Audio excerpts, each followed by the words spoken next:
বলো বলো মা কবুল।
এইভাবে ঠিক এইভাবে আমিও আপনার কাছে আমার ভালোবাসাকে ভিক্ষে চেয়েছিলাম, কিন্তু আপনি আমার ভিক্ষে চাওয়ার হাত ফিরিয়ে দিয়েছেন, আর সেই হাত দিয়ে আপনার ছেলের জীবন কেড়ে নেব।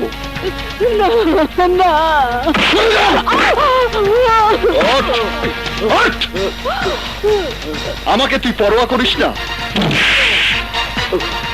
আমি তোকে বলেছিলাম তোকে আমি পুড়িয়ে মারব, কিন্তু না, আজ তোর মায়ের সামনে তোকে আমি কেটে টুকরো টুকরো করে আমার নীলিমাকে বিয়ে করার স্বাদ মিটিয়ে দেব।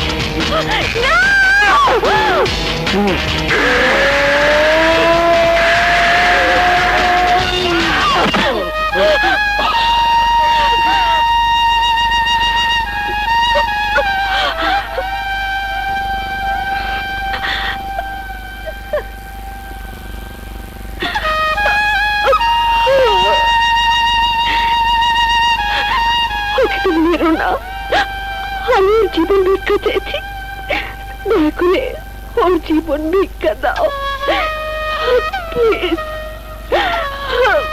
প্লিজ বাদশা।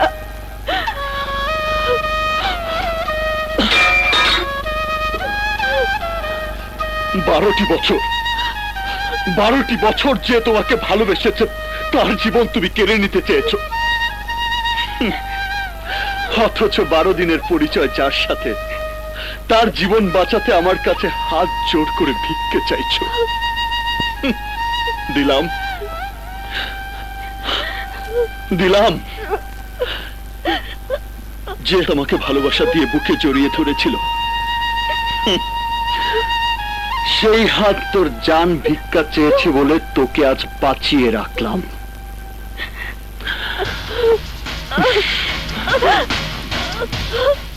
কিন্তু ফের যদি এই ধরনের ভুল করো,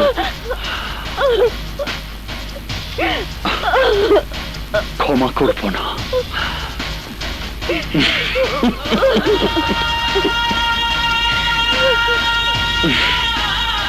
Because I love you. না না, খোদার রহমত ছিল বলে নির্ঘাত খুন হওয়ার হাত থেকে আমার ছেলে রক্ষা পেয়েছে, আর তাই থানা পুলিশ করতে গিয়ে আমি আমার ছেলেকে হারাতে চাই না, হারাতে চাই না। আমার পাওয়া ইনফরমেশন অনুযায়ী ওই সন্ত্রাসীদের গ্রেফতারের জন্য আপনাদের সাক্ষীটা খুব ইম্পর্টেন্ট ছিল। Really we are lucky, but এবার ব্যাড লাক হবে ওদের, যারা ওই সন্ত্রাসীদের লালন করছে।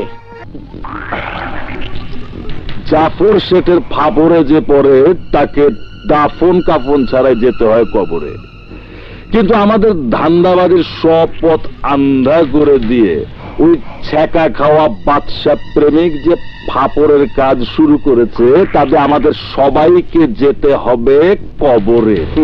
মরাবর ভাই কথাটা খারাপ বলে নাই, চলো দেশ ছেড়ে পালাই। ঠিক বলেছ। না,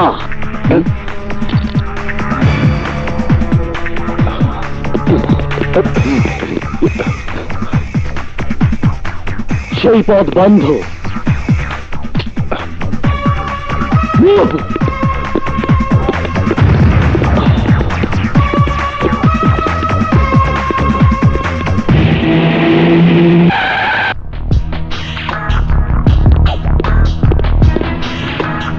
আপনি? আসলাম বেগ ও জাফর শেঠের জামিন নিতে এসেছি। সেন্ট্রি? Yes sir. ওদেরকে ছেড়ে দাও। ইন্সপেক্টর, কাউকে গ্রেফতার করতে হলে কোনো না কোনো মামলা থাকতে হয়। তা ঠিক, কিন্তু ওরা যে সমাজের মুখোশধারী ক্রিমিনাল, সন্ত্রাসী তৈরি করার কারিগর, সেই ইনফরমেশনেই ওদের গ্রেফতার করেছি। সেটা সত্য না মিথ্যা, সাক্ষী প্রমাণ ছাড়া ওদেরকে গ্রেফতার করে সম্মানহানি করাটা আপনার ঠিক হয়নি। আর তাই আমি মানহানির মামলা করব। আসি ইন্সপেক্টর।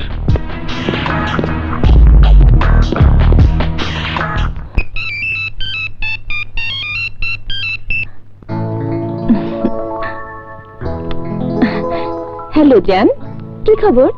যাকে অক্টোপাসের হাত থেকে মুক্ত করার জন্য জাল ফেলে বন্দি করলাম, সেই জাল সে নিজেই কেটে। মানে?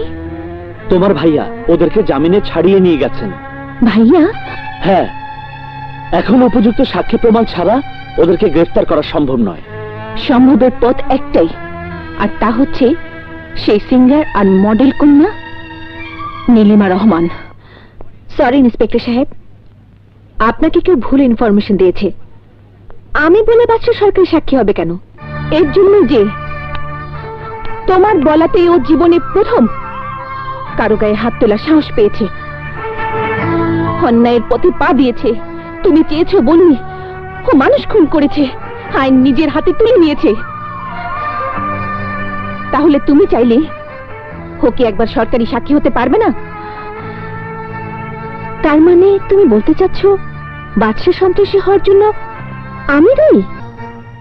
আপনি তা অস্বীকার করলে সত্য মিথ্যে হয়ে যাবে না নীলিমা রহমান, কারণ আপনি এমন ঘটনা জন্ম দিয়েছেন যার জন্য সহজ সরল এক ন্যায় নীতিবান মানুষ আজ সন্ত্রাসীদের কাতারে দাঁড়িয়েছে। আমার ইচ্ছে হলো এই সন্ত্রাসীদের আগে আপনাকে গ্রেফতার করে শাস্তির ব্যবস্থা করব। নো নো, আমাকে সে ভয় দেখাবেন না, কারণ পুলিশ ডিপার্টমেন্টের কাজ এটা নয় যে কাউকে সাক্ষী দেওয়ার জন্য ধমক দিয়ে ইনসাল্ট করা। তাদের কাজ সন্ত্রাসীদের গ্রেফতার করে তার শাস্তির ব্যবস্থা করা। ফাইনালি বাচ্চা একদিন সন্ত্রাসীদের মতো গ্রেফতার হবে, তার ফাঁসি হয়ে যেতে পারে, আর আপনি সেদিন বিবেকের দংশন শেষ হয়ে যাবেন। এই জন্যই যে তার মৃত্যুর জন্য দায়ী থাকবেন আপনি। আমি কি এখন আসতে পারি? আসুন। ভাইয়ের জীবনটাকে তো তুমি নরকে নিক্ষেপ করেছই, দয়া করে ওকে সরকারি সাক্ষী বানিয়ে অন্তত একবারের জন্য ওর জীবনের মঙ্গল কাজটা করে দাও। নরকে যার বসবাস, স্বর্গের সুখ সে পাবে কি করে?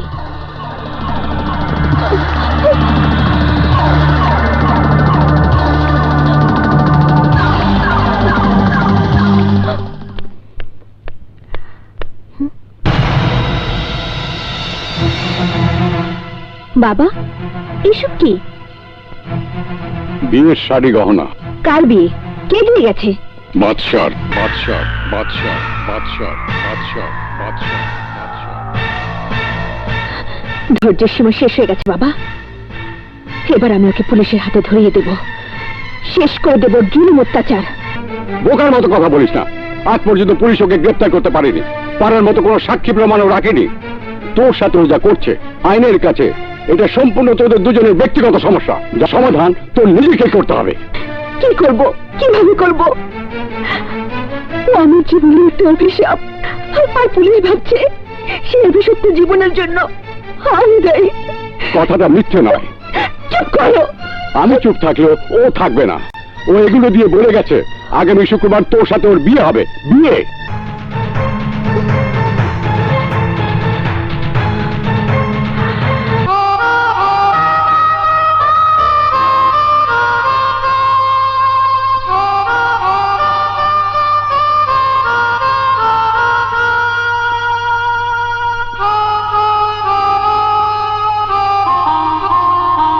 বাদশাহ।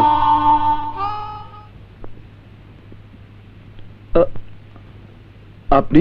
নীলিমাকে তোমার বউ করার ওয়াদা আমি বরখেলাপ করেছি, তাই তুমি আমাকে ক্ষমা করে দিও। না, আপনি আমাকে ক্ষমা করবেন। আমি প্রেমের জন্য স্বার্থপর হয়ে আপনার সাথে চরম বেয়াদবি করেছি। তাই সেই স্বার্থপর প্রেমকে সার্থক করার জন্য নীলিমাকে বিয়ে করার যে সিদ্ধান্ত তুমি নিয়েছো, নীলিমা খুশি মনে তা মেনে নিয়েছে। শুনেছিস? শুনেছিস তোরা? আমার নীলিমা আমাকে বিয়ে করতে রাজি হয়েছে।